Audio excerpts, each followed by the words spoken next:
সালামু আলাইকুম সবাইকে। Welcome to Zaki's tutorial. আমি ইশতিয়াক আলম জাকি, পড়ালেখা করছি বিএসসি ইঞ্জিনিয়ারিং, সিলেট টেক্সটাইল।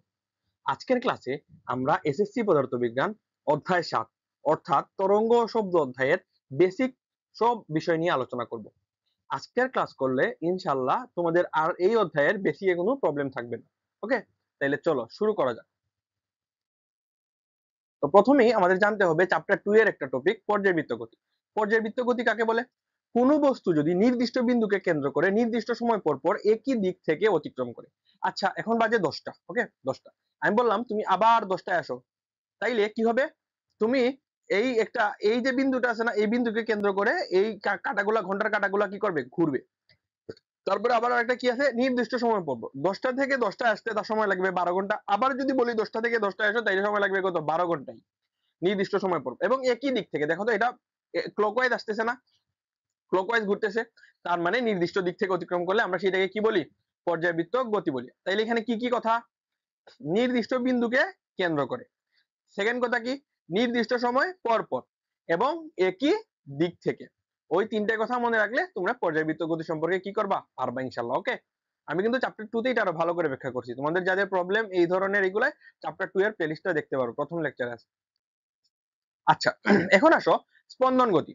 স্পন্দন গতি জিনিসটা কি? স্পন্দন গতি জিনিসটা হইতেছে পর্যায়বৃত্ত গতি সম্পন্ন কোনো বস্তু যদি তার পর্যায়কালের অর্ধেক সময় একদিকে এবং বাকি অর্ধেক সময় একই রেখার বিপরীত দিকে। আচ্ছা, এটা দেখা যাইতেছে না হয়তো। ধরো এটা কি একটা তোমার পেন্ডুলাম। ওকে, পেন্ডুলাম এইদিকে প্রথমে ঘুরে, তারপরে এইদিকে ঘুরে। এর কিন্তু তোমার এই যে দড়ির যে দৈর্ঘ্যটা, সবগুলা কি দড়ির দৈর্ঘ্য সেম। এ প্রথমে কি করে? এইদিকে যায়, তারপরে কি করে? আবার এইদিকে আসে, তারপরে কি করে? আবার এইদিকে যায়, তারপরে কি করে? আবার তার শেষের জায়গায় এসে থামে। অর্থাৎ এখন আমরা জানা লাগবে আগে পর্যায়কালের অর্ধেক সময়। পর্যায়কাল জিনিসটা কি? পর্যায়কাল জিনিসটা হইতেছে, ধরো এটা একটা ঘড়ি, এখানে কত বাজে? 12টা বাজে। ঘড়ি মানে 12টা থেকে শুরু হয়ে আরেকটা 12টা বাজবে, একই দিক থেকে যদি এরকম ঘুরতে থাকবে না? তার মানে ঘড়ি যদি একবার 12টা থেকে আরেকবার 12টা পর্যন্ত আসে, তাইলে এটা হলো এক পর্যায়। ওকে, এটা কত পর্যায়? এটা হলো এক পর্যায়। আর এটা যতটুকু সময় নেই, এটা হলো পর্যায়কাল। তার মানে এটা কি করছে? প্রথমে এইদিকে গেছে, তারপরে আবার এইদিকে আসছে, তারপরে এইদিকে গেছে, তারপরে আবার এইদিকে আসছে। তার মানে কয়টা পয়েন্ট হইছে? 4টা পয়েন্ট। 4টা পয়েন্টের মধ্যে দেখো এই দুইটা পয়েন্ট আছে না, প্রথমে প্রথমে তোমার কি করছে? এই জায়গা থেকে এই জায়গায় গেছে এবং এই জায়গায় আবার আসছে। তার মানে এটা কি? পর্যায়কালে অর্ধেক সময় একই দিকে, অর্থাৎ এটা কি করছে? একই দিকে। এবং বাকি অর্ধেক সময় কি করছে? এইটা কিন্তু সেন্টার, তো এই সেন্টারের বিপরীত দিকে, একই রেখার কি করছে? বিপরীত দিকে আবার সে গেছে। সো এইটাই হইলো তোমার কি? স্পন্দন গতি। আশা করি এটা তোমাদেরকে কি করছি? বুঝাইতে পারছি। এটা যদি তোমাদের আরো ভালো করে তোমাদের ব্যাখ্যার প্রয়োজন হয়, তোমরা চ্যাপ্টার 2 এর লেকচার 1 দেখতে পারো। এখন আসো সরল ছন্দিত স্পন্দন গতি কাকে বলে? এটার ইংরেজি হলো সিম্পল হারমোনিক মোশন। এটা এসএইচএম দ্বারা প্রকাশ করা হয়। এইটা ইন্টারে খুব ভালো করে ব্যাখ্যা করা আছে। আচ্ছা, আমাদের এখানে ব্যাখ্যা করি। এই সরল ছন্দিত স্পন্দন গতি এক প্রকার কি? স্পন্দন গতি। এবং তার যে সরণ হবে, মনে রাখো, তার যে সরণ হবে সেইটা তার ত্বরণের সমানুপাতিক, কিন্তু এটা বিপরীত দিকে। কেমনে এটা হয়? দেখো, ধরো এটা কি? এটা হইলো তোমার একটা, তোমার কি? এটা হইলো তোমার একটা কি? স্প্রিং। স্প্রিং এর মধ্যে তুমি এম ভরের একটা বস্তু ঝুলাই দিছো। তার মানে কি করবে? এইটা এমজি ভরে নিচের দিকে টানবে। কিন্তু স্প্রিংটা কিন্তু স্থিতিস্থাপক, অর্থাৎ সে সব সময় তার জায়গায় ফিরে যেতে চায়। স্প্রিংটা এতটুকু আছে, তার মানে সে এতটুকুই থাকতে চায়, এর বড় হইতে চায় না, ছোট হইতে চায় না। তো এ কি করবে? সে তার আগের জায়গায় যাওয়ার জন্য, ধরো এই জায়গায় দিছো, তার মানে কি? এতটুকু পর্যন্ত কি হইছে? সরণ হইছে। এতটুকু পর্যন্ত কি হইছে? সরণ হইছে। কিন্তু স্যার, সে তো স্যার তার আগের জায়গায় যাওয়ার জন্য একটা উল্টা ফোর্স কাজ করবে তার নিজের দিকে, তার স্থিতিস্থাপক জায়গায় যাওয়ার জন্য। উপরের দিকে ফোর্স কাজ করতেছে, নিচের দিকে এমজি কাজ করতেছে। এখন আমরা একটা সূত্র পড়ছিলাম না?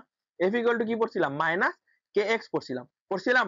আচ্ছা, এফ ইকুয়াল টু কি থাকে? তাইলে m a equal to minus k into x. এখন এ ইকুয়াল টু কি হবে? Minus k divided by m into x. K কি স্যার? সরি, কে কি স্যার? কে হইলো তোমার কনস্ট্যান্ট। এম কি স্যার? এই ম্যাথের জন্য তোমার এম এর যে মান দিয়ে দিবে, এটা একটা কনস্ট্যান্ট। তার মানে দুইটা কি? কনস্ট্যান্ট। আমরা কি পড়ছিলাম? যদি আমরা কনস্ট্যান্টটা তুলে নেই, তার মানে কি আছে? সমানুপাতিক সম্পর্ক, অর্থাৎ এ সমানুপাতিক মাইনাস এক্স। তার মানে কি? তার ত্বরণ যতটুকু হইছে, সরণও একই হইছে, কিন্তু ত্বরণ সরণের দিক কি? বিপরীত। এই কথাটাই তোমাদের সরল স্পন্দিত স্পন্দন গতিতে বোঝানো হয়েছে। নেক্সট, এখন আসো তরঙ্গ। তরঙ্গ জিনিসটা আমরা অনেক সুন্দর করে বুঝি। ধরো এটা একটা পুকুর, উপরে মানে তুমি কি করছো, এই দিক থেকে তুমি একটা ঢিল ফালাইছো, মানে কি হবে, উপরে সব দিক থেকে কি হবে, এরকম ওয়েভ সৃষ্টি হবে বা তরঙ্গ সৃষ্টি হবে। হ্যাঁ, ওকে। তরঙ্গ হলো এক ধরনের পর্যায়বৃত্ত আন্দোলন যা এক স্থান থেকে অন্য স্থানে শক্তি সঞ্চারিত করে। এই যে তুমি এই জায়গার মধ্যে পাথরটারে পালাইলা, এই পাথরটা ফেলার জন্য কি হয়েছে, চারদিকে এরকম ঢেউ সৃষ্টি হয়েছে, ঢেউ সৃষ্টি হয়েছে না, তার মানে এই পানি কিন্তু এই জায়গার যে পানিটা এই জায়গায় রয়ে গেছে, এইদিকে যায় নাই, কিন্তু এই যে তোমার এই জায়গায় একটা শক্তি উৎপন্ন হয়েছে না, পাথরের এখানে একটা শক্তি উৎপন্ন হয়েছে না, এই শক্তিটা প্রথমে এই পানির এই কোনায় গেছে, যাওয়ার পরে আবার এই কোনায় গেছে, এই কোনায় গেছে, এইভাবে এক কোণা থেকে আরেক কোনায় পানি কি হয়েছে, শক্তি সঞ্চারিত হয়েছে। বুঝতে পারছো, এটা একটা পর্যায়বৃত্ত আন্দোলন যা এক স্থান থেকে অন্য স্থানে কি করে, শক্তি সঞ্চারিত করে, এই জিনিসটা এখানে বুঝাইছি। ওকে, এখন তরঙ্গ প্রধানত কয় প্রকার, দুই প্রকার। তরঙ্গ প্রধানত কয় প্রকার, দুই প্রকার, একটা হলো অনুপ্রস্থ তরঙ্গ, একটা হলো অনুদৈর্ঘ্য তরঙ্গ। এইগুলা কি ভাই, আসলে আমরা জানি। প্রথম হইলো অনুপ্রস্থ তরঙ্গ। অনুপ্রস্থ জিনিসটা কি, যেটা হইলো তরঙ্গের ক্ষেত্রে কম্পনের দিক এবং তরঙ্গ অগ্রসর হওয়ার দিক। দেখো তো, সে কি করতেছে, তরঙ্গটা তোমার কম্পন হইতেছে কি এদিকে, কম্পনটা হইতেছে এই দিকে। ওকে, কিন্তু সে তার সরণটা কোন দিকে হইছে, উপরের দিকে, তাহলে তাদের মধ্যবর্তী কোণ কত, 90 ডিগ্রি। যখন কম্পনের দিক এবং তরঙ্গ অগ্রসরের দিকের মধ্যবর্তী কোণ হবে 90 ডিগ্রি, তখনই স্যার এটা কি হবে, অনুদৈর্ঘ্য তরঙ্গ হবে। বুঝতে পারছো, এইখানে এটা দেখো, এইভাবে এইভাবে এইভাবে কি হইতেছে, এদের কম্পন হইতেছে এবং কম্পনের তরঙ্গ যাইতেছে কিন্তু এই দিকে, কিন্তু তোমার তরঙ্গের অগ্রসর এবং কম্পনের দিক কি হইতেছে, 90 ডিগ্রি কোণ হইতেছে। এই জন্য এটাকে কি বলছি, এই জন্য এটারে বলা হইছে কি, আমার মাথা তোমার মুন্ডু না, সেটা বলা হয়েছে অনুপ্রস্থ তরঙ্গ। লাস্ট মানে এইটার অনুদৈর্ঘ্য তরঙ্গ জিনিসটা। আচ্ছা, এখানে একটা জিনিস বলতে ভুলে গেছি, এই জায়গার মধ্যে অনুপ্রস্থ তরঙ্গ আছে না, এখানে প আছে না, মনে রাখবা সবসময় অনুপ্রস্থ তরঙ্গের উদাহরণ হইলো পানির তরঙ্গ। এটা কি, এটা হইলো পানির তরঙ্গ। এটা কিসের উদাহরণ, অনুপ্রস্থের উদাহরণ। এখন আসো অনুদৈর্ঘ্য তরঙ্গ কাকে বলে। যখন আমি এই জায়গায় দাঁড়াইয়া সাউন্ড করব, তার মানে একটা শক্তি আসছে, এই শক্তিটা এই তোমার কম্পনের দিক এবং তরঙ্গের অগ্রসর দিক কি সমান্তরাল, এটা হলো অনুদৈর্ঘ্য। এই শক্তিটা কি করবে, এই শক্তিটা এই কোণায় আঘাত করবে, এই কোণায় আঘাত করার ফলে এই কোণায় তার কোণার জায়গা থাকবে, সে একটু এই শক্তিটা তার পরের কোণায় পাস করবে, এইভাবে পাস করতে থাকবে। বুঝতে পারছো আমার কথা। তো এই জায়গাটা একটু যদি সুন্দর করে বুঝাইতে চাই, এই জিনিসটা হইলো তোমার কম্পনের যে দিকটা আছে, কম্পন যদি হয় এই দিকে, তাই সে এই দিকে অগ্রসর হবে, অর্থাৎ কম্পন এবং তরঙ্গ অগ্রসর একই দিকে হবে এবং এরা কি হবে, পরস্পরের সমান্তরাল হবে। ওকে, তো এই জায়গার মধ্যে কি হইতেছে, এই জায়গা ধরো প্রসারণ, এই জায়গায় কি হইতেছে, প্রসারণ, এই জায়গায় কি হইতেছে, এই জায়গা সংকুচন, এইভাবে একবার একবার কমতেছে, একবার বাড়তেছে, কমতেছে বাড়তেছে, এটাকে কি বলা হয়, প্রসারণ এবং সংকুচন। এইটাই কি স্যার, অনুদৈর্ঘ্য তরঙ্গ। Next slide. আবার তরঙ্গ অনেক ধরনের হইতে পারে, একটা আছে যান্ত্রিক তরঙ্গ, একটা আছে তাড়িৎ চৌম্বক তরঙ্গ। তো এই জায়গার মধ্যে যান্ত্রিক তরঙ্গটা একদম আমাদের, আমরা ইউজ টু সব সময়, কেমনে, এই যে তরঙ্গটা আছে, এই তরঙ্গটা যাইতে হইলে মাধ্যমের প্রয়োজন হয়। যান্ত্রিক তরঙ্গের ক্ষেত্রে কি হয়, মাধ্যমের, যান্ত্রিক তরঙ্গের ক্ষেত্রে কি হয়, মাধ্যমের প্রয়োজন হয়। ওকে, আর তড়িৎ চৌম্বক তরঙ্গের ক্ষেত্রে মাধ্যমের প্রয়োজন হয় না। এখন বলবা যে আমার লাইফে আমি তো দেখলাম না যে কোনটার মাধ্যমের প্রয়োজন হয় না এমন কোন তরঙ্গ। আচ্ছা, আমি তোমাদেরকে একটু বুঝাইতে পারতেছি, যদি বুঝাইতে চাচ্ছি। আসো, আমি যে কথা বলতেছি না, এটা যে যাইতেছে, এটা কি বায়ুর মাধ্যমে যাইতেছে, তার মানে কি একটা মাধ্যম ইউজ করতেছে। কিন্তু স্যার সূর্য মামা আছে না, আমাদের যে সূর্য মামা, সূর্য মামা কি করে, ও যখন তোমার আলো দেয়, তখন কি করে, আলোটা আমাদের পৃথিবীতে এসে কি করে পড়ে, কিন্তু এই যে দূরত্বটা অতিক্রম করছে এই জায়গার মধ্যে, এটা সম্পূর্ণটা ভ্যাকুয়াম, অর্থাৎ খালি। বুঝতে পারছো, এটা যেহেতু সম্পূর্ণটা ভ্যাকুয়াম, তার মানে কি এর কোনো মাধ্যম আছে না। এখানে বায়ু মাধ্যম, আমরা বলতে পারতাম যে এটা বায়ু মাধ্যম, কিন্তু এটা বায়ু মাধ্যমও না। বুঝতে পারছো, এটা যেহেতু খালি সম্পূর্ণটা, আমরা সূর্যের যে আলোটা আসতেছে আমাদের পৃথিবীতে, এটা হইলো তোমার কি, এটা হইলো তোমার তাড়িৎ চৌম্বক তরঙ্গ। বুঝতে পারছো আমার কথা। আসো নেক্সট স্লাইড। আচ্ছা, তরঙ্গের বৈশিষ্ট্য। তরঙ্গ আমি তোমাদেরকে একটু আগেও বলছি, সে কখনো সরণ হয় না। ধরো এখানে একটা কোণা আছে, এখানে একটা কোণা আছে, এখানে একটা কোণা আছে, এখানে একটা কোণা আছে, এইভাবে কোণা আছে, কোণা আছে, কোণা আছে, কোণা আছে, কোণা আছে, কোণা আছে, কোণা আছে। এইটা যদি হয় তোমার সাম্যাবস্থা, ওকে, এটাতে আমরা কি বলি, এটাতে আমরা বলি সাম্যাবস্থা। এটারে বলে হইলো তোমার তরঙ্গ শীর্ষ, এটা আমরা কি বলি, তরঙ্গ শীর্ষ। এটা আমরা কি বলি, তরঙ্গ পাদ। ওকে, পদ দেখছি পাত, বুঝতে পারছো। তো এই জায়গার মধ্যে স্যার স্পন্দন, এখানের মধ্যে তোমার স্পন্দন হয় ঠিকই। দেখো আমি যদি এই জায়গার মধ্যে শক্তির সঞ্চালন করি, তাইলে এই শক্তিটা এই শক্তিতে যাবে, এইভাবে যাবে, এই শক্তিটা এই কণার কাছে পাস করবে। এটা তোমার একটু হাইলাইটার দিয়ে বুঝাই। এইখানে যে কণাটা আছে এর শক্তিটা এই শক্তিতে পাস করবে, আবার এর শক্তিতে পাস করবে, এর শক্তিতে পাস করবে। কিন্তু স্যার তার কোনো সরণ হবে না। যখন তোমার একটু জিনিস একটু ব্যাখ্যা একটু বড় করে তোমার দেখাই দিই। ধরো এখানে একটা আছে এইভাবে এইভাবে এইভাবে এইভাবে এইভাবে এইভাবে, এটা হইলো তোমার এরকম একটু বাঁকা হয়ে গেছে, সমস্যা নেই। কি করে যখন শক্তিটা পায়, শক্তি পাওয়ার পরে এর কাছে শক্তিটা কি করে সাপ্লাই করে, বুঝতে পারছো? তারপরে কি করে সে তার জায়গায় আবার ফিরে আসে বা সে তার জায়গায় থেকে যায়। তার মানে শক্তি যায় ঠিকই, তার সরণ হয় না। স্পন্দন হয় ঠিকই, এই জায়গায় কি হইতেছে, তার মানে একটা স্পন্দন সৃষ্টি হইতেছে, এই যেহেতু এই জায়গায় গেছে স্পন্দন হয় ঠিকই, বা তার শক্তির কোনো তোমার কি হয় না, শক্তির কোনো সরণ, সরি শক্তি যায় ঠিকই, তার কোনো সরণ হয় না, কণার কোনো সরণ হয় না। এটাই এখানে বলা হয়েছে 1 নাম্বার পয়েন্ট। আশা করি 1 নাম্বার পয়েন্ট বুঝাইতে পারছি। আসলে 2 নাম্বার পয়েন্ট, শক্তি এক জায়গা থেকে আরেক জায়গায় স্থানান্তরিত হয়। এটা তো বললামই যে কি করে, যখন আমি তার শক্তি ইনপুট করছি, তার শক্তিটা এই জায়গার মধ্যে নিয়ে দিয়ে তারপরে আবার এই কণাটা আবার এখানে ফেরত আসছে, কিন্তু শক্তিটা এই জায়গার মধ্যে রয়ে গেছে। তারপরে আবার এই শক্তিটা এরে দিয়ে, এই কণাটা এই শক্তিটা এরে দিয়ে তারপরে এই কণার জায়গায় চলে আসে, কিন্তু শক্তিটা এই জায়গায় হয়। তার মানে কি, শক্তির স্থানান্তর হয়। এখন এখানে একটা পয়েন্ট আছে, পয়েন্টটা মনে রাখবা। প্রবাহিত শক্তি তরঙ্গের বিস্তারের বর্গের সমানুপাতিক। তার মানে হইলো বিস্তার কাকে বলে আমাদের জানা লাগবে। আমাদের বিস্তার যে আমাদের যে কি বলবো, আমাদের যে বিস্তার আছে না, এটার আমরা কি বলি, এটার বলি না সাম্যাবস্থা। সাম্যাবস্থা এইটা কি তরঙ্গ শীর্ষ, এই জায়গার মধ্যে কি তরঙ্গ পাদ।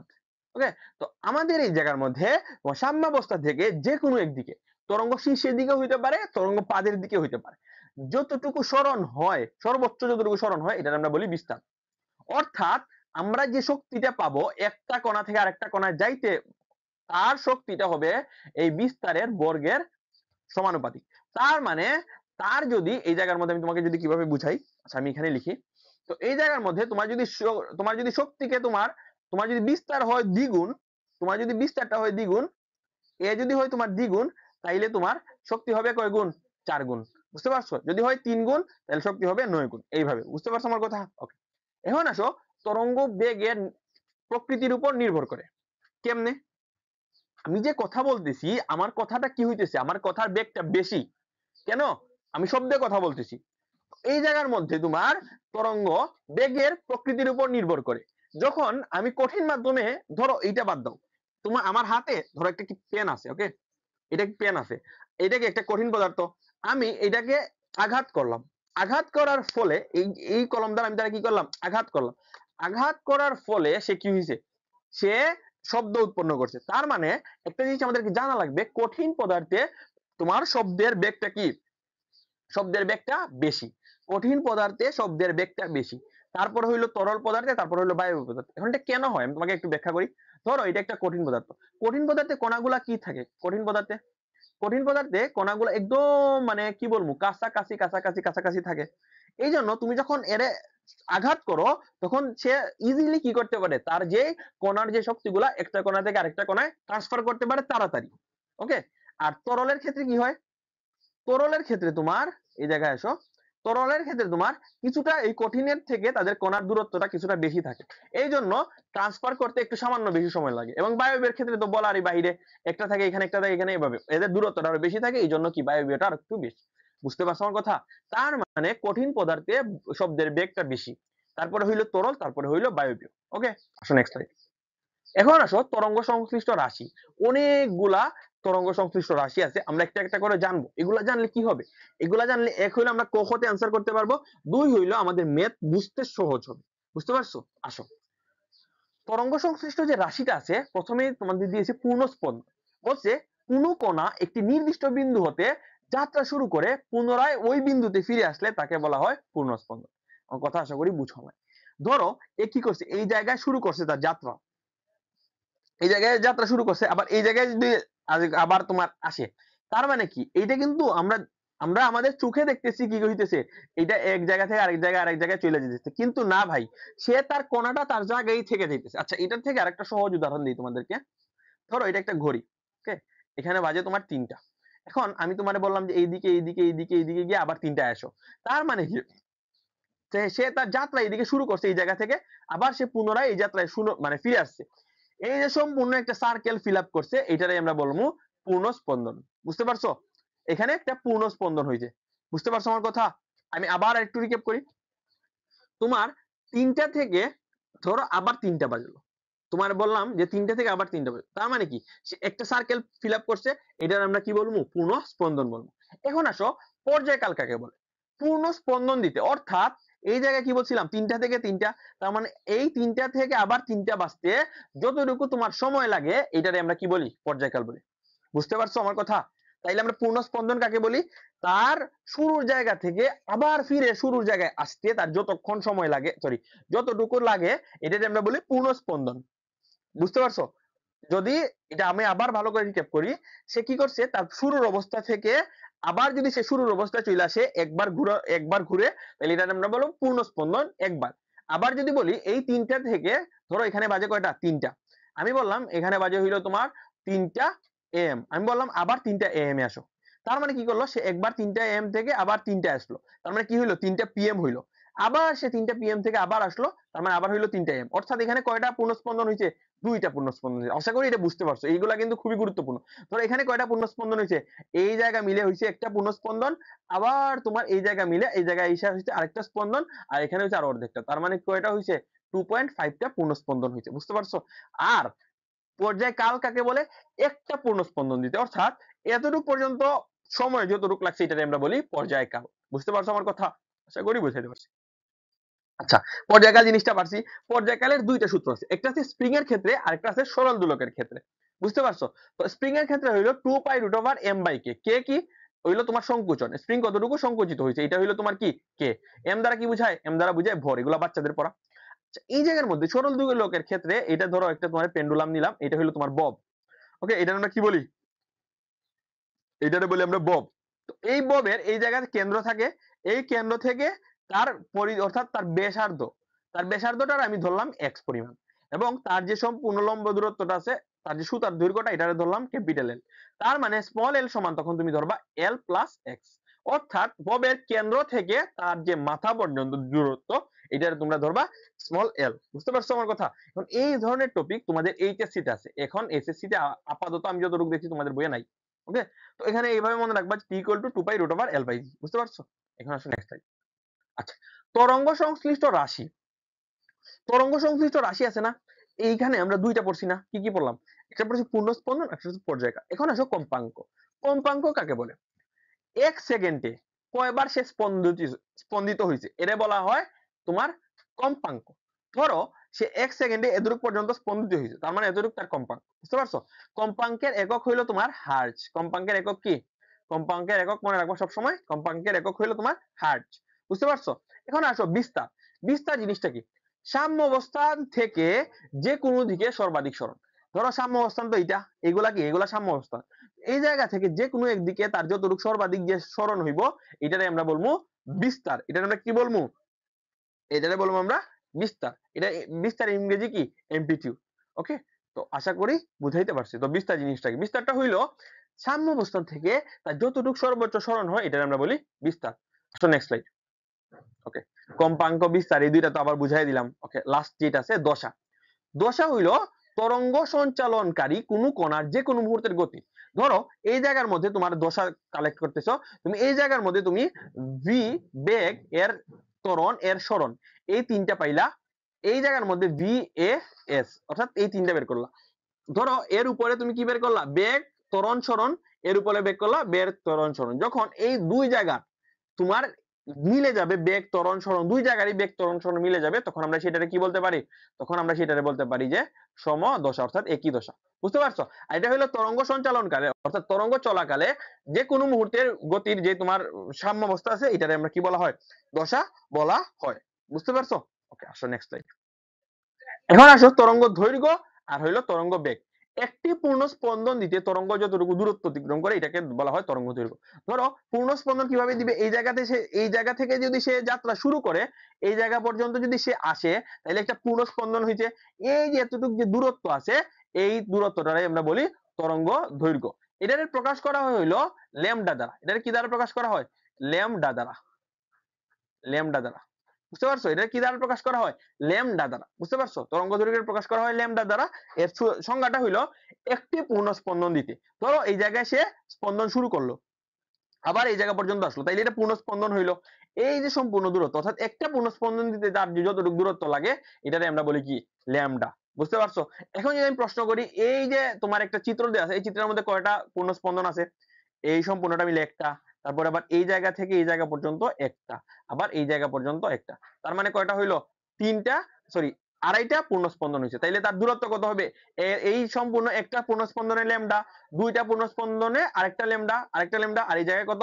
Lambda by 2। তার মানে এখানে কতটা তরঙ্গ দৈর্ঘ্য? Lambda plus lambda plus lambda by 2। তার মানে কত হইলো এখানে? এখানে হইলো তোমার কত আসলে তোমার 2 2 4 আর 1 5, অর্থাৎ 5 ল্যামডা বাই 2। বুঝতে পারছো?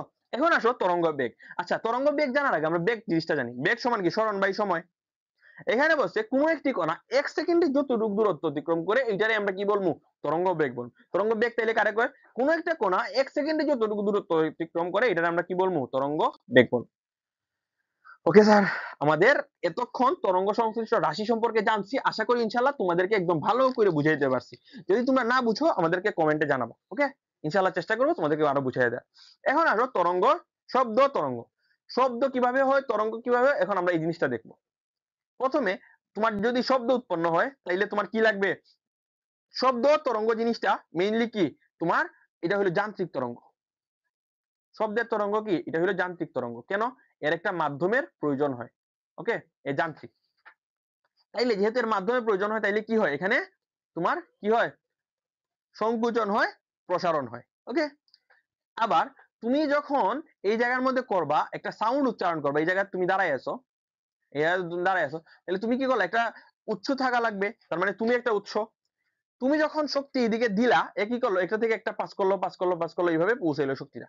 তার মানে যখন সে পাস করছে, তার কি একটা মাধ্যমের প্রয়োজন হয়েছে। যেহেতু এটা যান্ত্রিক শক্তি, তার মানে তার একটা মাধ্যমের দরকার। এজন্য তার মাধ্যমের দরকার, তার উৎসর দরকার, সে সংকোচন প্রসারণ হয়।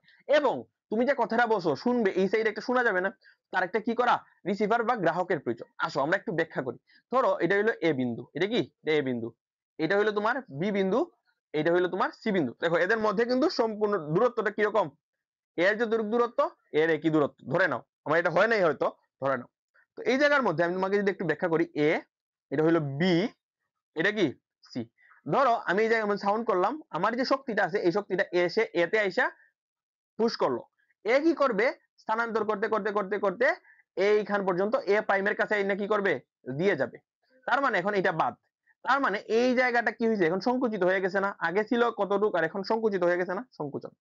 আবার এই জায়গা কি হয়েছে? এই জায়গা প্রসারিত, প্রসারিত রইয়া গেছে। এটা কি? প্রসারিত। ঠিক আছে, এখন আসো তাইলে এ প্রাইম। ওকে, এখন আসো এ প্রাইম। এ প্রাইম থেকে বি এর যে দূরত্ব, এটা একদম খুবই ক্লোজ, আর সি এর দূরত্ব একটু দূরে। তার মানে এ প্রাইমে কি করবে? এখন বি তে আঘাত করবে। যখন সে বি তে আঘাত করবে, তখন কি হবে? এই বি টা একটু আগায় যাবে। তার মানে ধরো এটা বি তে গেছে, তাহলে বি প্রাইম ধরো এটা। তার মানে এখন কি হয়েছে? এখন তোমার এ এবং এ প্রাইম, সরি, এ প্রাইম এবং বি প্রাইমের মধ্যবর্তী দূরত্ব কি করছে? বাইরে গেছে। কিন্তু বি প্রাইম থেকে সি প্রাইমের দূরত্ব কি হয়েছে? সংকুচন হয়ে গেছে। অর্থাৎ এখানে হইছে প্রসারণ, আবার এখানে হইছে কি? সংকুচন। এইভাবে ধরো এটা ডি, তার মানে এইভাবে বুঝতে পারছো না? এইভাবে তোমার এটা শব্দটা চলতে থাকে। বুঝতে পারছো আমার কথা? তার মানে সংকুচন প্রসারণ হইতেছে, আমি একটা উৎস, উৎস থেকে শব্দ উচ্চারণ হইতেছে, এর একটা মাধ্যমের দরকার হইতেছে, যেহেতু এটা যান্ত্রিক তরঙ্গ, একটা গ্রাহকের দরকার হইতেছে, অর্থাৎ একটা রিসিভারের প্রয়োজন হইতেছে। বুঝতে পারছো আমার কথা? আসো নেক্সট লাইন। এখন আমরা এতক্ষণ যে পড়াগুলা পড়লাম, এই সম্পূর্ণ একটা আমরা সামারি করবো শব্দ তরঙ্গের বৈশিষ্ট্যের মাধ্যমে। শব্দ তরঙ্গের বৈশিষ্ট্য সবসময় কি হয়? শব্দ তরঙ্গ কি হয়? একটা যান্ত্রিক তরঙ্গ।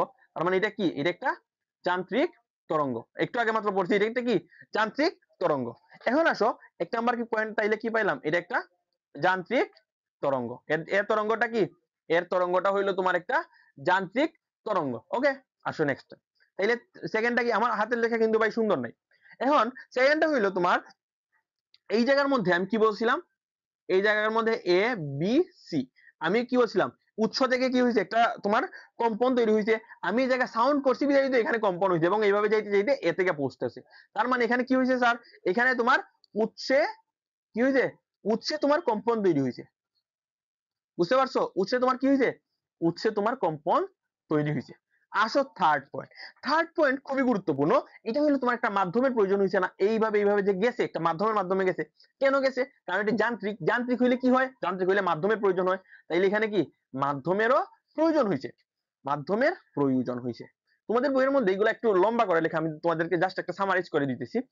নেক্সট, এখন আমি একটু কি আগে কি বলছিলাম, ই সমানুপাতিক স্কয়ার, অর্থাৎ তার যে শক্তিটা স্থানান্তর হইতেছে তার যে বিস্তার আছে বিস্তারের বর্গের সমানুপাতিক। ওকে, বুঝতে পারছো? এখন তা আরেকটা বিষয় আছে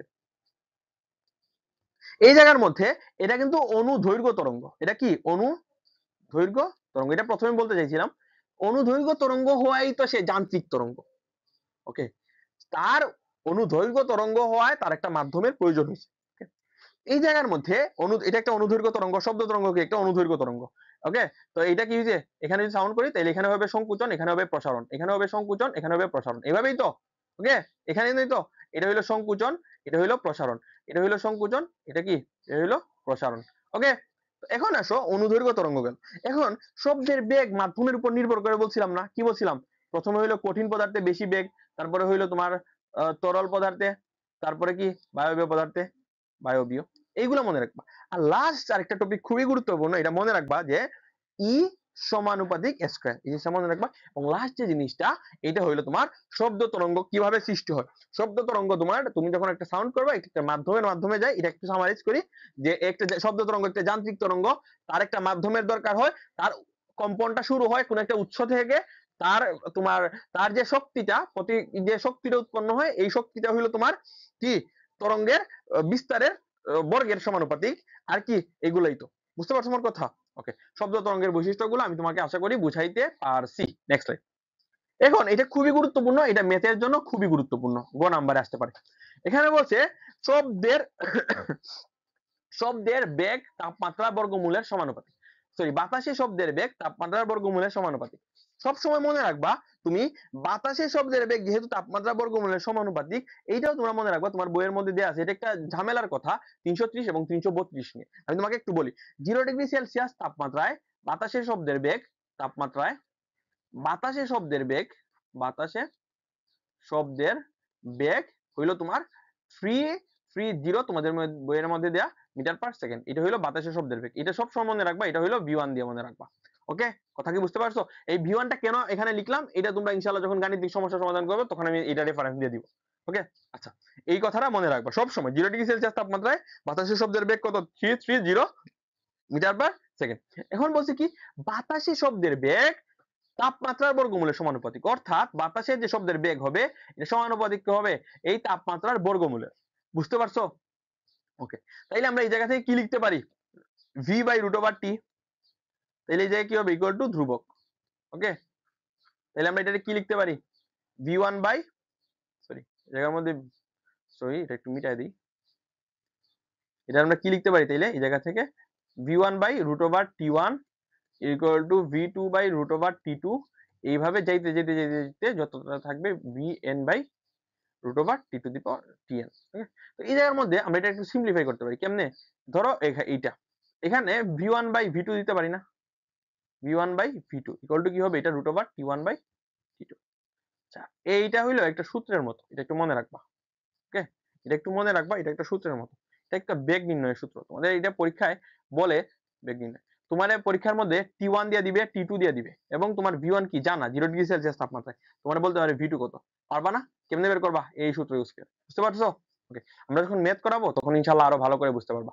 এখন সাব্যতা সীমা, সাব্যতা সীমা জিনিসটা কি আমরা একটু বলতে পারবো বুঝাইয়া? সাব্যতার সীমা জিনিসটা একটু খুবই ইজি। এইটা তোমার জানতে হলে, ধরো আমি কি বলছিলাম, কম্পাঙ্ক কত, কম্পাঙ্কের একক হার্জ। ওকে, আমাদের শ্রাব্যতার সীমা হইলো, মানুষের শ্রাব্যতার সীমা হইলো 20 হার্জ থেকে 20,000 হার্জ পর্যন্ত, 20 হার্জ থেকে 20,000 হার্জ পর্যন্ত। এখন এখানে দুইটা তোমাদের ক নাম্বারের সংজ্ঞা আসতে পারে, বুঝছো? এই দুইটাই ক নাম্বারের জন্য গুরুত্বপূর্ণ। একটা আসতে পারে শব্দের তর বা ইনফ্রাসাউন্ড, আর একটা আসতে পারে যে আল্ট্রাসাউন্ড। এটা আল্ট্রাসাউন্ড, নট আল্ট্রাসাউন্ড, আল্ট্রাসাউন্ড। তো একটা হলো শব্দের তর, আরেকটা কি শব্দোত্তর। শব্দের তর কাকে বলে? যখন তোমার এই শব্দের তরঙ্গর কম্পাঙ্কটা হবে, অর্থাৎ এখানের মধ্যে কম্পাঙ্কটা হবে 20 হার্জের থেকে কম, তখন আমরা সেটাকে কি বলি, এটাকে বলি শব্দের তর।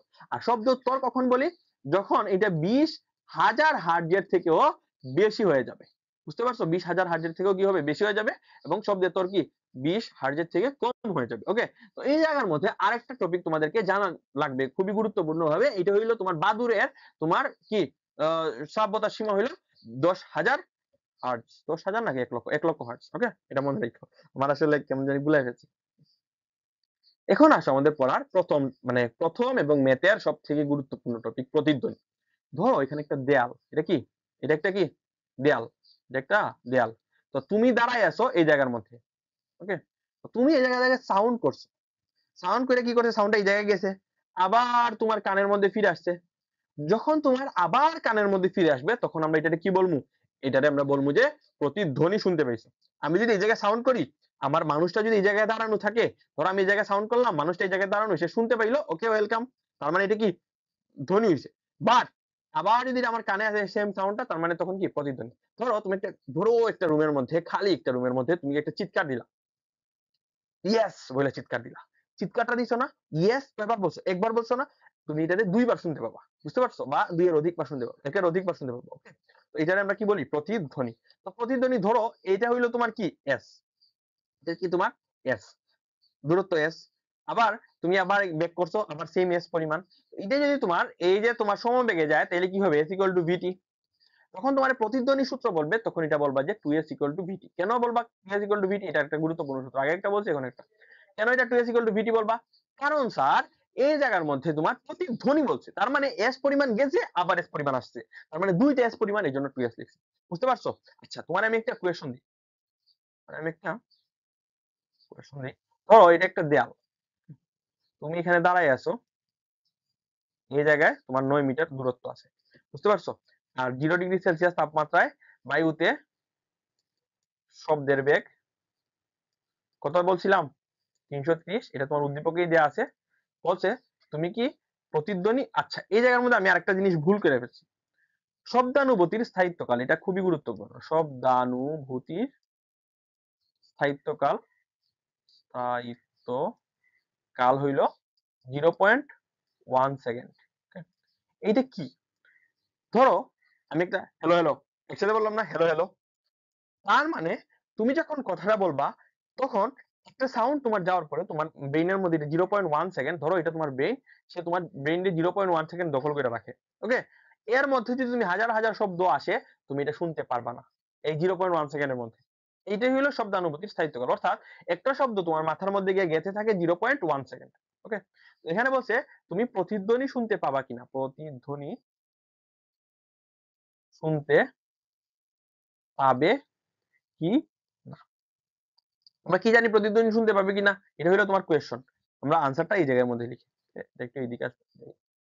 আমরা আনসারটা লিখে দিই। আনসারটা হইলো আমরা 2d ইকুয়াল টু কি জানি? vt জানি। তো আমরা কি বের করা লাগবে? যদি আমরা t এর মান বের করি 2d বাই v। কেন আমরা t এর মান বের করব? দেখবো t এর মান বের করে। t এর মান বের করে যদি দেখি 0.1 সেকেন্ডের বেশি বা 0.1, তার মানে শুনতে পাবো। যদি 0.1 এর কম হয় তাহলে কি করব? আমরা শুনতে পাবো না। 2 * 9 ডিভাইডেড বাই 330। তার মানে এটা আসে হইলো মেবি একটা মিনিট, এটা আসে কত জানি আসে? এটা আসে হইলো, এটা আসে তোমার 0.05 সেকেন্ড। 0.05 সেকেন্ড। তো দেখো তো এইটা 0.1 সেকেন্ড এর চেয়ে বড়।